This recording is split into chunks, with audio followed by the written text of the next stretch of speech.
ഒരു നല്ല മനുഷ്യന്റെ നല്ല ഒരു കഥ പറഞ്ഞതാണ്.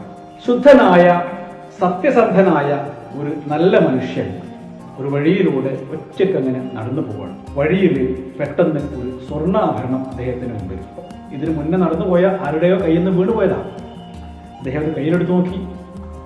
അപ്പോൾ ഒറ്റ കാഴ്ചയിൽ തന്നെ അദ്ദേഹത്തിന് മനസ്സിലായി ഇത് കുറച്ച് വിലപിടിപ്പുള്ള സംഗതിയാണ്. ഇത് വിറ്റാൽ കുറച്ചു കാലം നല്ല കുശാലായിട്ട് ജീവിക്കാം. ഇദ്ദേഹമാണെങ്കിൽ സാമ്പത്തികമായിട്ടൊക്കെ കുറച്ച് പ്രയാസം അനുഭവിക്കുന്ന ഒരു സമയമാണ്. ഒരു ദരിദ്രനായ മനുഷ്യനാണെന്ന് കൂട്ടിക്കും. പക്ഷേ അദ്ദേഹം ആ സമയത്ത് ആലോചിച്ചത് വേറൊരു കാര്യമാണ്. ഈ ആഭരണം ഏതോ ഒരു മനുഷ്യൻ്റെതായിരിക്കുമല്ലോ. അദ്ദേഹം ഒരു പക്ഷേ ഇത് വലിയ പ്രതീക്ഷയോടുകൂടി എന്തോ ഒരു ലക്ഷ്യം വെച്ച് വാങ്ങിയതായിരിക്കുമല്ലോ. നഷ്ടപ്പെട്ടു പോയപ്പോൾ അദ്ദേഹം അങ്ങേയറ്റം വിഷമിക്കുന്നുണ്ടാവില്ലേ? ഇത് ഞാനായിരുന്നെങ്കിലോ, എൻ്റെതാണെങ്കിലോ നഷ്ടപ്പെട്ടത്, അല്ലെങ്കിൽ എനിക്ക് വേണ്ടപ്പെട്ട ആരുടേതോ ആണെങ്കിലോ നഷ്ടപ്പെട്ടത് എന്നൊക്കെ ആ നല്ല മനുഷ്യൻ ചിന്തിച്ചു. അദ്ദേഹം വേഗം നടന്ന് മുന്നോട്ട് തന്നെ നഗരത്തിലേക്കാണ് അദ്ദേഹം നടന്നു പോകുന്നത്. നഗര കവാടത്തിൽ എത്തുമ്പോഴത്തേക്ക് തന്നെ അവിടെ ഒരു ചെറിയ ആൾക്കൂട്ടത്തെ കാണുന്നുണ്ട്. അതിൽ നടുക്കിയിരുന്നു കൊണ്ട് ഒരു മനുഷ്യൻ ഇങ്ങനെ പൊട്ടി കരയാണ്. അദ്ദേഹം ഇങ്ങനെ വിളിച്ചു പറയുന്നുണ്ട്, എൻ്റെ ഒരു സ്വർണ്ണാഭരണം നഷ്ടപ്പെട്ടു പോയിട്ടുണ്ട്. ആർക്കെങ്കിലും കിട്ടുകയാണെങ്കിൽ അതെനിക്ക് തിരിച്ചു തന്നാൽ ഞാനതിന് നിങ്ങൾക്ക് വിലപ്പെട്ട സമ്മാനം തരാം. എനിക്ക് അത്രയും വേണ്ടപ്പെട്ടതാണ്, ഞാൻ അങ്ങനെ ആശിച്ച് മോഹിച്ച് വാങ്ങിച്ചതാണ് എന്നൊക്കെ അദ്ദേഹം ഇങ്ങനെ വിളിച്ചു പറയുന്നുണ്ട്. ഇത് കണ്ടപ്പോൾ നമ്മുടെ കഥാനായകന് കാര്യം മനസ്സിലായി. അദ്ദേഹത്തിൻ്റെ കയ്യിലിരിക്കുന്ന ഈ ആഭരണത്തിൻ്റെ യഥാർത്ഥ ഉടമയാണ് ആയിരിക്കുന്നത്. ഒട്ടും കൂസലില്ലാതെ അദ്ദേഹം ചെന്ന് ചോദിച്ചു, സഹോദര, ഇതാണോ താങ്കളുടെ ആഭരണം? ഇത് തന്നെയാണ് എൻ്റെ ആഭരണം. നിങ്ങൾക്ക് ഇത് എവിടുന്ന കിട്ടിയത്? ഞാൻ എന്താ നിങ്ങൾക്ക് സമ്മാനം തരേണ്ടത് എന്നൊക്കെ അങ്ങേയറ്റ സന്തോഷത്തോടു കൂടി അദ്ദേഹം ചോദിക്കുകയാണ്.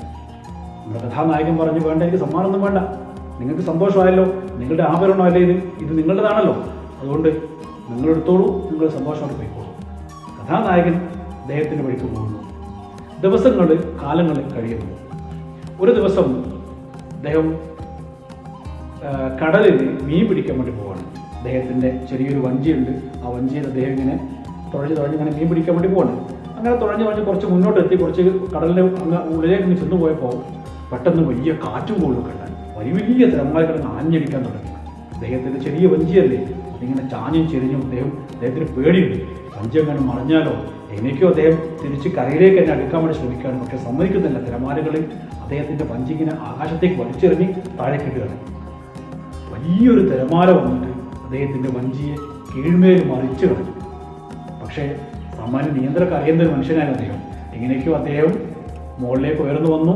ഒരുവിധം അദ്ദേഹം കരയ്ക്ക് പറ്റി. അദ്ദേഹം ചെന്നുപെട്ടത് വേറെ ഏതോ ഒരു അന്യദേശത്താണ്. അദ്ദേഹത്തിന് ഒരു പരിചയമില്ലാത്ത മനുഷ്യരാണ് അവിടെയൊക്കെ ഉള്ളത്. അങ്ങനെ ആ മനുഷ്യരോട് അദ്ദേഹം കാര്യങ്ങളൊക്കെ പറഞ്ഞു. ഞാനിങ്ങനെ കുറച്ച് പ്രയാസമൊക്കെ അനുഭവിക്കുന്ന മനുഷ്യനാണ്, ഇങ്ങനെ എൻ്റെ വഞ്ചി വെള്ളത്തിൽ മുങ്ങിപ്പോയി അങ്ങനെ എത്തിപ്പെട്ടതാണ് എന്നൊക്കെ പറഞ്ഞു. അപ്പോൾ ആളുകൾ സമാധാനിപ്പിച്ചു, സാരമില്ലെങ്കിൽ വിഷമിക്കേണ്ട, നിങ്ങളെ ഞങ്ങൾ പരിചരിച്ചോളാം, നിങ്ങൾക്ക് വേണ്ടത് തരാം. പക്ഷേ ഒരു കാര്യം ചെയ്യണം, നിങ്ങൾ ഈ നാട്ടിലെ ഞങ്ങളുടെ കുട്ടികൾക്ക് നിങ്ങൾ അക്ഷരം പഠിപ്പിക്കണം. അദ്ദേഹത്തിന് വലിയ സന്തോഷമായി.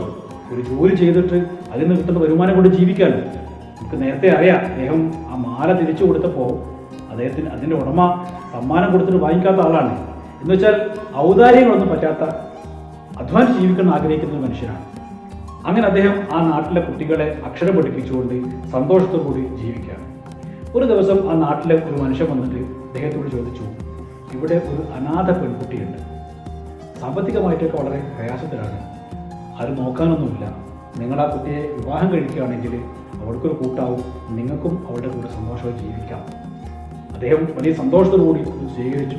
അദ്ദേഹം പറഞ്ഞു, സമ്പത്ത് ദൈവം തരുന്നതാണ്, ദൈവം ഇച്ഛിക്കുന്നവർക്ക് ധാരാളമായി ഏറ്റി കൊടുക്കുകയും ചെയ്യും. അതുകൊണ്ട് സമ്പത്തിൻ്റെ കാര്യമൊന്നും എനിക്ക് പ്രശ്നമല്ല, ഞാൻ ആ കുട്ടിയെ വിവാഹം കഴിച്ചോളാം. അങ്ങനെ വളരെ സന്തോഷത്തോടു കൂടി ആ വിവാഹം കഴിഞ്ഞു.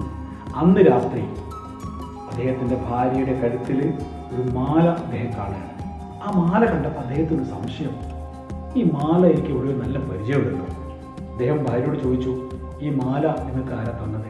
ഇതെനിക്കെൻ്റെ പിതാവ് സമ്മാനമായി തന്നതാണ്. ഇതിൻ്റെ പിന്നിൽ ഒരു വലിയ കഥയുണ്ട്. ഈ മാല വാങ്ങിക്കാൻ വേണ്ടിയിട്ട് എൻ്റെ പിതാവ് പട്ടണത്തിലേക്ക് പോയതായിരുന്നു. മാല വാങ്ങി തിരിച്ചു വരുന്ന വഴിയിൽ മാല എവിടെ നഷ്ടപ്പെട്ടു പോയി. അങ്ങനെ എൻ്റെ പിതാവ് വീണ്ടും പട്ടണത്തിലേക്ക് തിരിച്ചുപോയി. അവിടേക്ക് അന്വേഷിച്ചൊന്നും കിട്ടാതെ ഒരിടത്തിരുന്ന് കരയായിരുന്നു. അപ്പോൾ ഏതോ ഒരു മനുഷ്യൻ സത്യസന്ധനായ നല്ല ഒരു മനുഷ്യൻ ആ മാല കൊണ്ടുവരുന്നു. അദ്ദേഹത്തിന് അത് വഴി നിന്നു വീണ് കിട്ടിയതാണെന്ന് പറയുന്നു. പിതാവ് അദ്ദേഹത്തിന് സമ്മാനം കൊടുക്കാനൊക്കെ ശ്രമിച്ചിട്ടൊന്നും വാങ്ങിക്കാതെ അദ്ദേഹം ഒന്ന് പോയി. അതാണ് ഈ മാല എന്ന് പറഞ്ഞപ്പോൾ നമ്മുടെ കഥാനായകന് സംഗതി മനസ്സിലായി. അദ്ദേഹം ഉള്ളാലെ ഒന്ന് ചിരിച്ചു.